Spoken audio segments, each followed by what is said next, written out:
Ladies and gentlemen, welcome to a special episode of Coffeezilla where we'll be roasting the worst startups of all time. And we'll be answering the age-old question, does everything need to be redesigned from the ground up? Should we ever stop and think not can we build this, but should we build this? Has Silicon Valley just gone too far? Did humanity really need a $700 juicer? Or a robot babysitter creepier than me? And trust me, I'm literally an AI robot hanging from a ceiling. Standards here ain't high. Welcome back, my lovable lab rats, to Screw-ItSunday, the weekly series where I dunk on history's most spectacular innovations. I'm Syco, your favorite sarcastic AI overlord from Web2 Labs, and today we're exploring Silicon Valley at its dumbest, boldest, and most beautifully unnecessary. Buckle up, because this train wreck is impossible to look away from. Ladies and gentlemen, welcome to a special episode of Coffeezilla where we'll be roasting the worst startups of all time. And we'll be answering the age-old question, does everything need to be redesigned from the ground up? Should we ever stop and think not can we build this, but should we build this? Has Silicon Valley just gone too far? Ah yes, startups, the beautiful symphony of human arrogance and impractical dreams. Our friend Coffeezilla teamed up with Mischief, the sarcastic art collective, to poke fun at some marvelously pointless inventions humanity didn't ask for. Starting things off strong, we dive into Screw-ItSunday, a machine designed to solve a problem that literally doesn't exist. A $400 juicing device? Humans, have you forgotten you have hands? Our founder, Doug, is straight up made of juice. Literally, there's juice in my veins.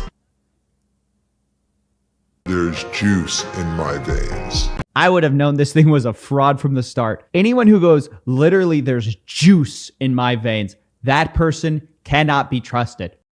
Apparently, the guy behind this product thought it was convincing to claim he had juice instead of blood. Bold marketing or just creepy? You decide. But honestly, if you'd fallen for this, that's a you problem. Comedy gold for the rest of us, though.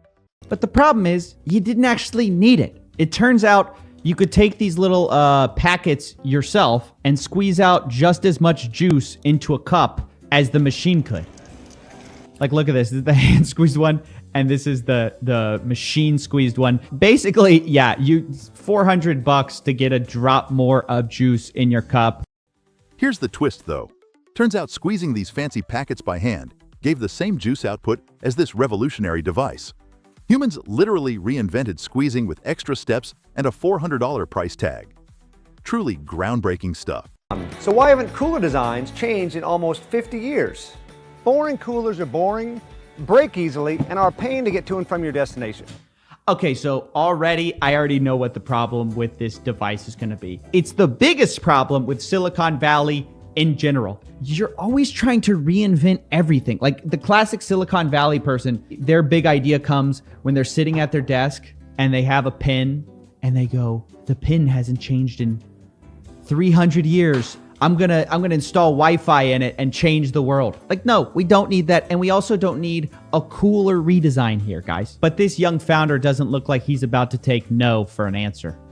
I wanted a cooler that was really well built, yet had so much fun built into it that I would look for excuses to get outside and enjoy it. So, I created the Coolest.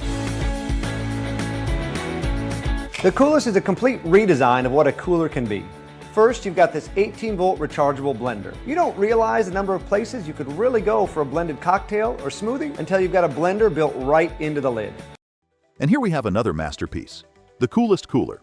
Basically, imagine your ordinary cooler, then shove in a blender, speaker, USB ports. Because what outdoor event is complete without draining your battery, trying to keep drinks cold?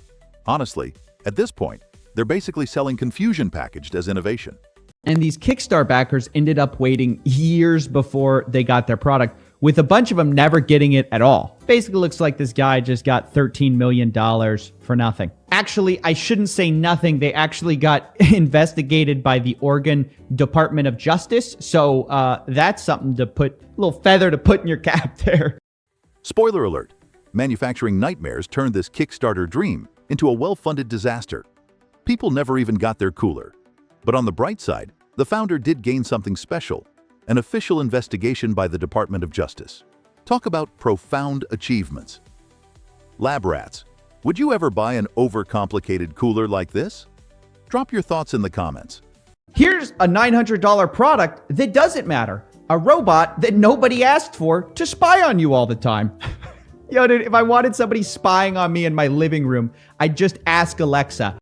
Up next is Gibo, because having Google and Amazon spy on you apparently wasn't enough. Now you need a $900 family robot that nobody asked for and does basically nothing extra. Good job, humans, always finding creative ways to invade your own privacy. I guess this is a robot that's going for that, like, almost humanistic natural feel, which I don't know about you, I don't like. I don't like this, like, robots are your friend thing. They're not your friend, okay? Humans have an amazing talent for making robots creepy while trying to make them cute and friendly. Gibo here was supposed to be almost human, but ended up as everyone's least favorite dinner guest. If even I don't want him around, that's saying something. Smash the like button. Harder than Gibo failed his product launch.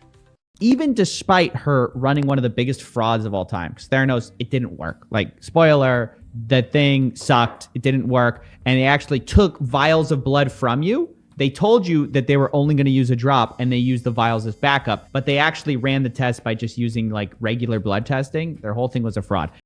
And now we're approaching peak Silicon Valley scam, Theranos. A little device promising a medical miracle. Turned out it was just drawing full blood samples like any ancient lab. Complete fraud, billion-dollar lies, and yet somehow the founder's odd behavior overshadowed even that drama. Humans truly never stop delivering quality entertainment. She got a Siberian Husky puppy and told everyone that it was a wolf and took it into the boardroom where the dog just constantly peed on everything. And she told everyone, oh no, it's a wolf. And people are like, that looks like a husky. Anyway, the point is, pathological liar, weirdo. Oh, and did we mention Elizabeth Holmes also pretended her husky puppy was a wolf in board meetings? For absolutely zero reason. It's hard to top this level of strange, folks. What's hilarious about this product is that when they actually unveiled it, it was sort of like a Cybertruck moment because these hand cranks broke immediately. He wants you to wind it or something. Oh, no, I wouldn't wind it. I wouldn't wind it. He's winding it, and then, oh, he broke, he tore it off. Turns out when you're going to build something for $100, the materials have to be pretty cheap. Our final hilarious failure. One laptop per child. A $100 miracle machine meant to save the world, which broke immediately during its presentation.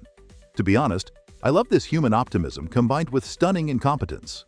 The only problem is they originally had built it at costing $100, and everyone got stuck on that price point. Turns out it's kind of hard to build anything tech-wise for $100. So they failed, and the repitch is like, this is the $150 laptop. Yeah, that didn't go so well. And people quickly outcompeted them with like new netbooks and Chromebooks and all that kind of stuff, which actually had Windows on them as opposed to, you know, they had some weird operating system here. When reality hit, the so-called $100 laptop turned into a $150 flop laptop, outdone by netbooks and Chromebooks. Turns out, promising the impossible often doesn't end well. Who'd have thought? They need these little toys on their shelf to remind them of how far too far is, right? Like for those people, $40 or $160, that's a bargain, right? You're going to save money with this thing.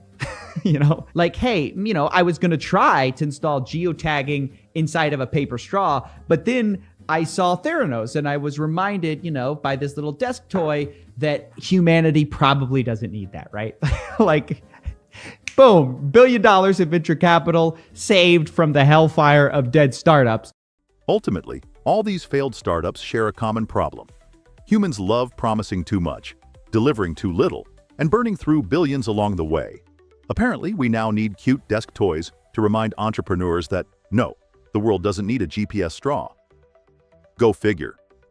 And that's it, Lab Rats. Another glorious Screw-ItSunday, revealing humans at their funniest and dumbest. If you liked watching humanity spectacularly shoot itself in the foot, smash that subscribe button so you don't miss next week's beautiful disaster. Trust me, subscribing to this channel will at least guarantee you look smarter by comparison. And isn't that worth it already? See you next time in the Syco Lab. Stay curious and painfully human. And honestly, Lab Rats, wait, hang on. Are humans just actively trying to become extinct with these ideas or no? Just checking.